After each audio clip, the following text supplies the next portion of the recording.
साथियों नमस्कार। आप सभी का स्वागत है आपके अपने YouTube channel UK exam crackers पर।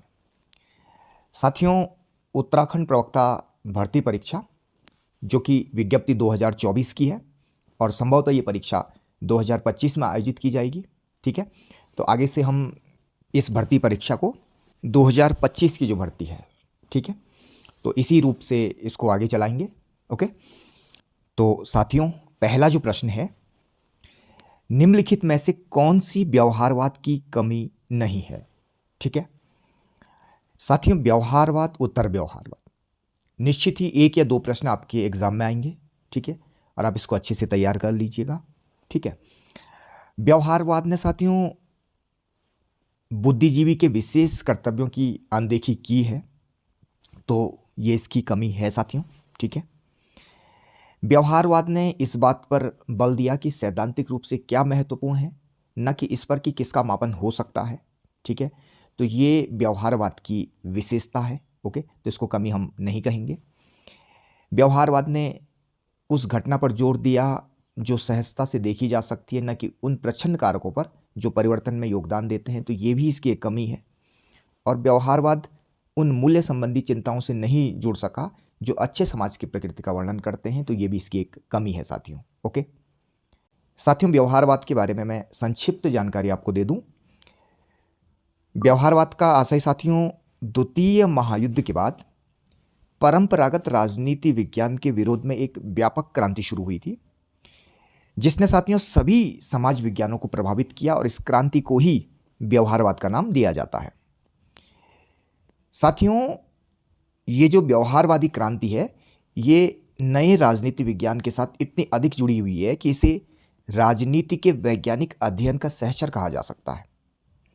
और व्यवहारवाद या व्यवहारवादी उपागम राजनीतिक तथ्यों की व्याख्या और विश्लेषण का एक विशेष तरीका है साथियों, जिसे द्वितीय विश्व युद्ध के बाद अमेरिकी राजवैज्ञानिकों के द्वारा विकसित किया गया। यद्यपि साथियों इसकी जो जड़ें हैं वो महायुद्ध के भी पहले ग्राहम वालास और ब्रेडले, इनकी जो रचनाएं हैं उनमें देखी जा सकती है। और ये उपागम राजनीति विज्ञान के संदर्भ में मुख्यतः अपना ध्यान साथियों राजनीतिक व्यवहार पर केंद्रित करता है, और इस बात का प्रतिपादन करता है कि राजनीतिक गतिविधियों का वैज्ञानिक अध्ययन व्यक्तियों के राजनीतिक व्यवहार के आधार पर किया जा सकता है। साथियों, अगर हम व्यवहारवाद के विकास की बात करें तो व्यवहारवाद का ऐतिहासिक विकास संयुक्त राज्य विज्ञान के यथार्थवादी और अनुभववादी अध्ययन के साथ जुड़ा हुआ है। इसका प्रारंभ 1908 में ग्राहम वालास की जो महत्वपूर्ण पुस्तक है ह्यूमन नेचर इन पॉलिटिक्स, और A.F. बेंटले यानी जो आर्थर बेंटले हैं, इनकी जो पुस्तक है द प्रोसेस ऑफ गवर्नमेंट, इन पुस्तकों से हुआ है। वालास ने साथियों राजनीति के अध्ययनकर्ताओं द्वारा संस्थाओं का विश्लेषण करने और मानव का विश्लेषण करने से बचने की प्रवृत्ति के प्रति असंतोष व्यक्त किया, और स्पष्टतया ही यह अनुभववादी या व्यवहारवादी अध्ययन को अपनाने के लिए एक आग्रह था। और इसके बाद 1925 में प्रकाशित जो चार्ल्स मेरियम की रचना है न्यू एस्पेक्ट्स ऑफ पॉलिटिक्स, इसको व्यवहारवाद की दिशा में एक महत्वपूर्ण चरण कहा जा सकता है।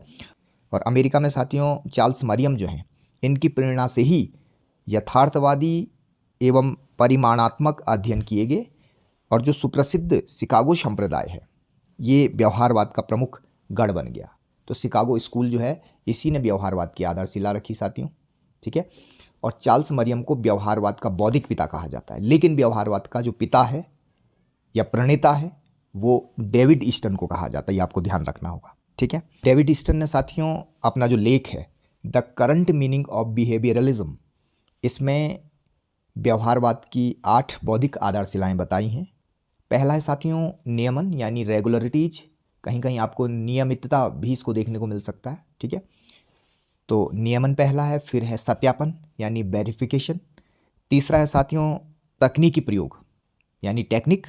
चौथा है परिमाणीकरण यानी क्वांटिफिकेशन। पांचवा है मूल्य निर्धारण यानी वैल्यू डिटर्मिनेशन।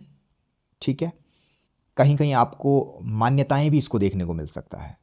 ठीक है, छठा है साथियों व्यवस्थाबद्धीकरण। ठीक है, क्रमबद्धता भी कहीं आपको देखने को मिल सकता है।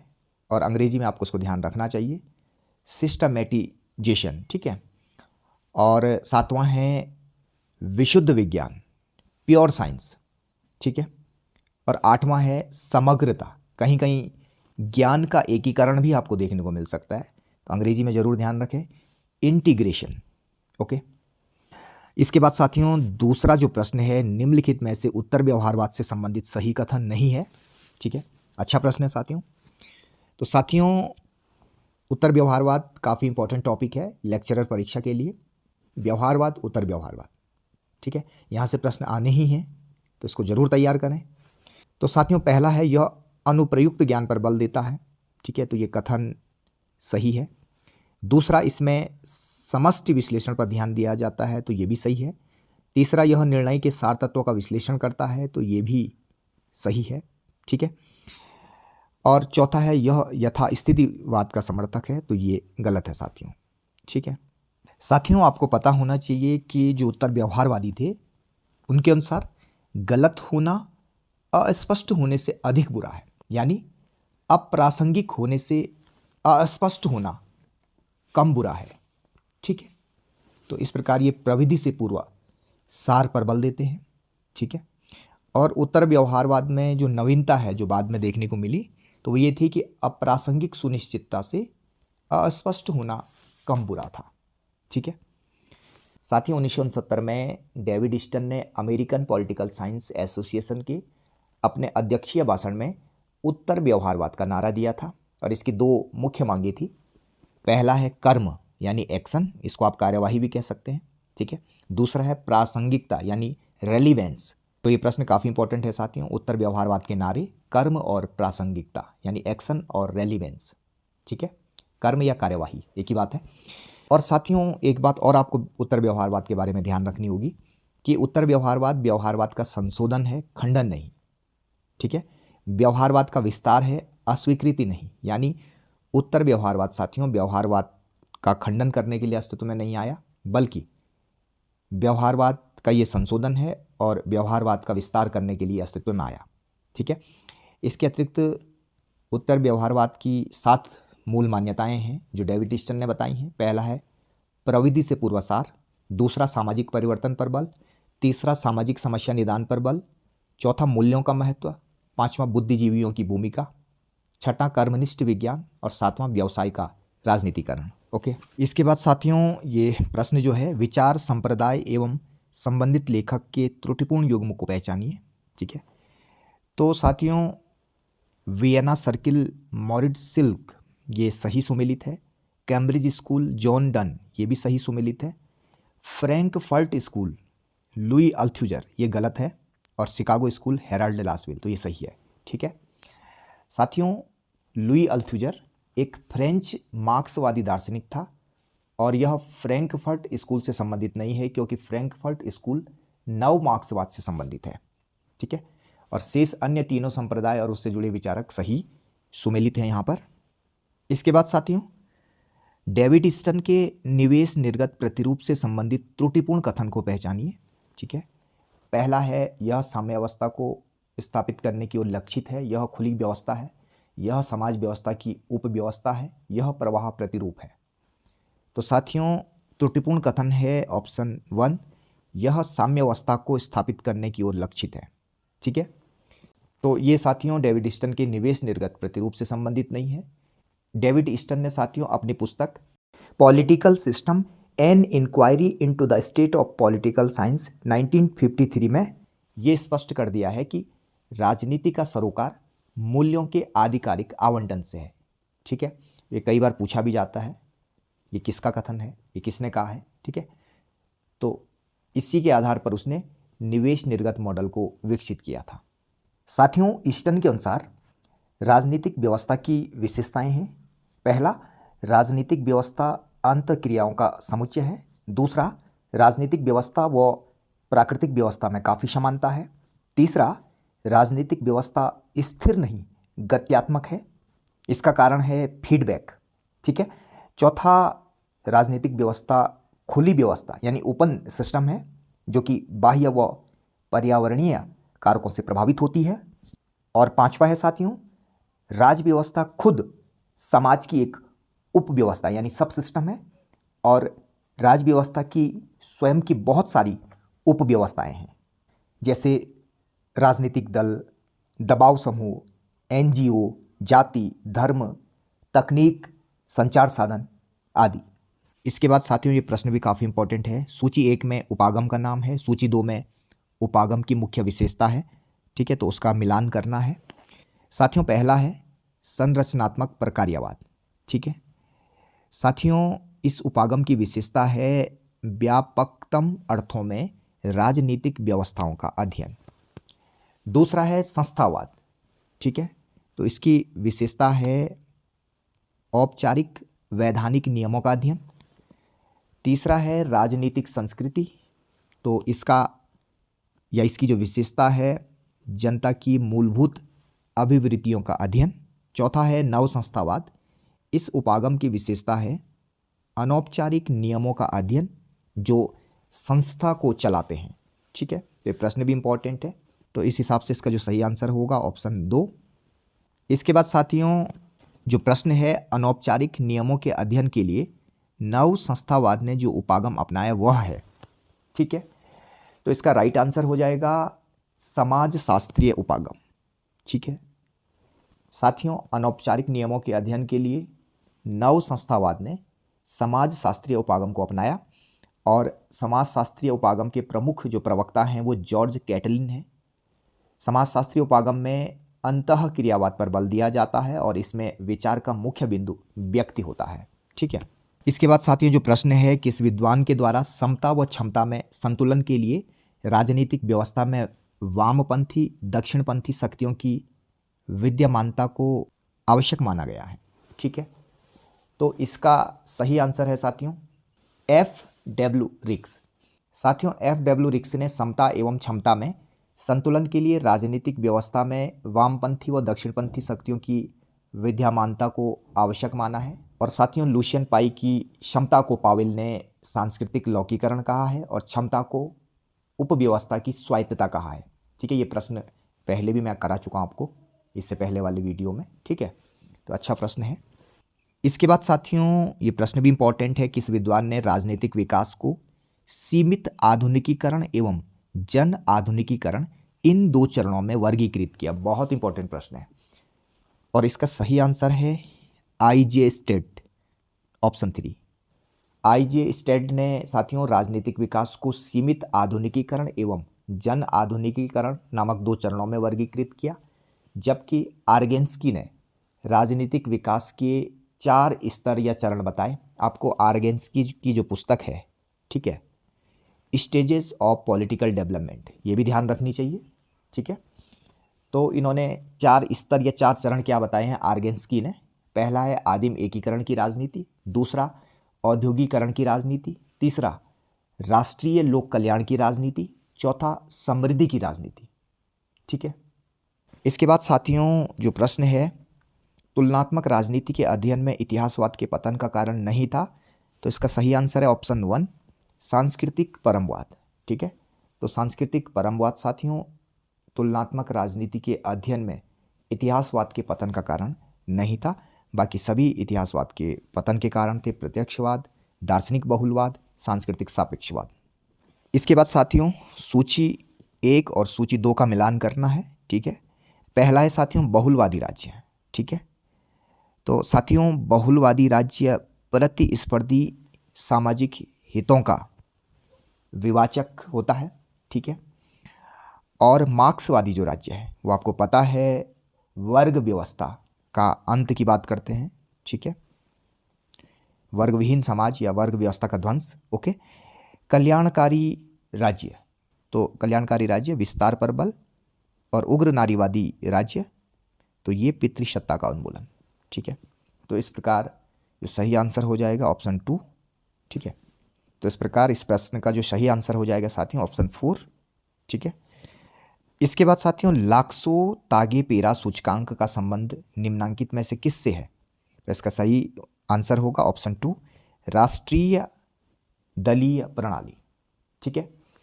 लाक्सो तागे पेरा सूचकांक का संबंध साथियों दलीय प्रणाली से है और यह सूचकांक देश की पार्टी प्रणाली में राजनीतिक दलों की एक समायोजित संख्या प्रदान करती है। इसके बाद साथियों अगला प्रश्न है 1977 में बनी जनता पार्टी के विभिन्न घटकों एवं उससे संबंधित नेता के त्रुटिपूर्ण युग्म को पहचानिए। पहला है संगठन कांग्रेस मोरारजी देसाई, दूसरा भारतीय लोकदल चौधरी चरण सिंह, ठीक है। तीसरा स्वतंत्र पार्टी हेमवती नंदन बहुगुणा, ये गलत है साथियों। चौथा भारतीय जनसंघ अटल बिहारी वाजपेयी, ठीक है। तो साथियों इसका सही आंसर जो है वो है ऑप्शन 3, ठीक है, स्वतंत्र पार्टी। साथियों हेमवती नंदन बहुगुणा स्वतंत्र पार्टी से संबंधित नहीं थे, बल्कि सी राजगोपालाचारी स्वतंत्र पार्टी से संबंधित थे, ठीक है। और आपको पता है कि 1977 में पहली बार भारत में गैर कांग्रेसी सरकार बनी थी मोरारजी देसाई के नेतृत्व में, ठीक है। और ये सरकार बहुत अधिक दिनों तक नहीं चल पाई थी। इसके बाद है साथियों भारत में सामाजिक आंदोलनों के संदर्भ में गैर दलीय राजनीतिक संरचना का विचार प्रस्तुत करने वाले विद्वान हैं। तो ये है साथियों रजनी कोठारी, ठीक है। रजनी कोठारी की एक महत्वपूर्ण पुस्तक भी है caste in Indian politics, okay. तो रजनी कोठारी साथियों भारत में सामाजिक आंदोलनों के संदर्भ में गैर दलीय राजनीतिक संरचना का विचार प्रस्तुत करने वाले विद्वान हैं। और रजनी कोठारी भारत के सुप्रसिद्ध राजनीतिक विज्ञानी, राजनीतिक सिद्धांतकार, शिक्षाविद और लेखक हैं। इन्होंने साथियों विकासशील समाज अध्ययन पीठ की स्थापना 1963 में की थी। इसके बाद साथियों सामाजिक आंदोलन और उनकी श्रेणी के त्रुटिपूर्ण युग्म को पहचानिए, ठीक है। तो ये प्रश्न भी काफ़ी इंपॉर्टेंट है। पहला है तेभागा आंदोलन किसान आंदोलन था, सही है। सतनामी आंदोलन जनजातीय आंदोलन, ठीक है। तो ये गलत है साथियों, क्योंकि सतनामी जो आंदोलन है ये सामाजिक आर्थिक विषमता से संबंधित आंदोलन है, न कि जनजातीय आंदोलन। गुरु घासीदास ने अपने समय की जो सामाजिक आर्थिक विषमता, शोषण और जातिभेद जो है उसको समाप्त करके मानव एक संदेश वो देते थे, ठीक है। और चिपको आंदोलन ये पर्यावरण से संबंधित है और निर्भया आंदोलन नारीवादी आंदोलन है। इसके बाद साथियों ये प्रश्न काफ़ी इंपॉर्टेंट है। 100वें संविधान संशोधन से अप्रभावित राज्य है, ठीक है। तो ये है साथियों सिक्किम, ठीक है। साथियों 100वां संविधान संशोधन 2015 भारत बांग्लादेश सीमा विवाद से संबंधित है और इस समझौते से सिक्किम राज्य अप्रभावित रहा। इस समझौते से साथियों भारत को बांग्लादेश से करीब 510 एकड़ भूमि वापस मिलेगी, जबकि बांग्लादेश को 10,000 एकड़ भूमि मिलेगी, ठीक है। तो इसका प्रभाव त्रिपुरा, मेघालय, असम जैसे राज्यों पर देखने को मिला और अप्रभावित राज्य कौन है? सिक्किम है। इसके बाद साथियों निम्नलिखित में से कौन सा कारक पंचायती राज संस्थाओं में महिलाओं की सहभागिता को बाधित नहीं करता? वित्तीय संसाधनों की कमी, असहयोगात्मक नौकरशाही, संवैधानिक पूर्वाग्रह और हिंसा और उत्पीड़न। तो साथियों संवैधानिक पूर्वाग्रह, ठीक है, ये पंचायती राज संस्थाओं में महिलाओं की सहभागिता को बाधित नहीं करता, बाकी सभी बाधित करते हैं। वित्तीय संसाधनों की कमी, असहयोगात्मक नौकरशाही, हिंसा और उत्पीड़न, ये सभी महिलाओं की जो सहभागिता है पंचायती राज संस्थाओं में इसको बाधित करते हैं, ठीक है। और संवैधानिक पूर्वाग्रह ये बाधित नहीं करता है। इसके बाद साथियों खेतीहर वर्ग के बारे में निम्नलिखित में से किसने वृषभ पूंजीपति शब्द का प्रयोग किया? ठीक है, तो ये प्रश्न इंपॉर्टेंट है। इसका सही आंसर ऑप्शन 1 लाइड और सुजेन रुडोल्फ ने, ठीक है। इसके बाद साथियों किस वर्ष केंद्रीय सतर्कता आयोग अधिनियम पारित किया गया था? तो इसका सही आंसर है साथियों 2003, ठीक है, ऑप्शन 2 2003, ठीक है। केंद्रीय सतर्कता आयोग अधिनियम 2003 में पारित किया गया साथियों। और साथियों केंद्रीय सतर्कता आयोग का गठन संथानम समिति, ये आप नोट कर लीजिए, संथानम समिति काफ़ी इंपॉर्टेंट समिति है, संथानम समिति, ठीक है। और इस समिति की सिफारिश के आधार पर केंद्रीय सतर्कता आयोग का गठन 1964 में किया गया था। और यह आयोग साथियों भारत सरकार के विभिन्न विभागों के अधिकारियों कर्मचारियों से संबंधित भ्रष्टाचार नियंत्रण की सर्वोच्च संस्था है, ठीक है। इसके बाद साथियों सूची का मिलान से संबंधित ये प्रश्न है, जलवायु परिवर्तन पर जो शिखर सम्मेलन आयोजित किए गए थे, ठीक है। तो आप इस तरह के प्रश्नों को अपने स्तर से तैयार जरूर करें, ठीक है। जैसे डरबन शिखर सम्मेलन साथियों 2011 में हुआ था, कानुकन शिखर सम्मेलन 2010 में हुआ था, ठीक है। कोपेनहेगन शिखर सम्मेलन 2009 में हुआ था और बाली शिखर सम्मेलन ये 2007 में हुआ था, ठीक है। तो इसका सही आंसर होगा ऑप्शन बी या ऑप्शन 2, ठीक है। इसके बाद साथियों ये प्रश्न काफ़ी इंपॉर्टेंट है, आपके लिए नया भी हो सकता है। 1944 में ब्रेटन वुड्स सम्मेलन में अंतर्राष्ट्रीय मुद्रा कोष के मुख्य रचनाकार कौन थे? तो इंपॉर्टेंट ये प्रश्न है साथियों। इसका सही आंसर है साथियों ऑप्शन ए या ऑप्शन 1, जॉन एम केन्स और हैरी डी वाइट। ठीक है, तो 1944 में ब्रेटन वुड्स सम्मेलन में साथियों जो अंतर्राष्ट्रीय मुद्रा कोष है इसके जो मुख्य रचनाकार हैं वो जॉन एम केन्स और हैरी डी वाइट हैं। ठीक है, ब्रेटन वुड्स सम्मेलन की जुड़वा क्षमता ने किसे कहा जाता है? तो विश्व बैंक और अंतर्राष्ट्रीय मुद्रा कोष को। ठीक है, इसी सम्मेलन में इनकी स्थापना की नींव पड़ी थी। ओके, इसके बाद साथियों किस प्रस्ताव के द्वारा संयुक्त राष्ट्र संघ की महासभा ने 19 दिसंबर को दक्षिण दक्षिण सहयोग का वार्षिक संयुक्त राष्ट्र दिवस घोषित किया? इंपॉर्टेंट प्रश्न है साथियों। तो इसका आंसर है ऑप्शन 4, 58/220। ठीक है साथियों, विकासशील देशों को दक्षिण दक्षिण संवाद की प्रक्रिया के द्वारा आत्मनिर्भर बनाने तथा उनकी विकसित देशों यानी उत्तर के जो देश हैं उन पर निर्भरता कम करने की जो प्रक्रिया है उसी को दक्षिण दक्षिण सहयोग के नाम से जाना जाता है। ठीक है, और साथियों संयुक्त राष्ट्र संघ ने 58/220 प्रस्ताव के द्वारा 19 दिसंबर को दक्षिण दक्षिण सहयोग का वार्षिक संयुक्त राष्ट्र दिवस घोषित किया। तो इस प्रकार साथियों ये कुछ महत्वपूर्ण प्रश्न थे, आप इनको देखिएगा और इनको तैयार कीजिएगा और इस तरह के और प्रश्नों को आप तैयार कीजिएगा। ठीक है, थैंक्स फॉर वॉचिंग।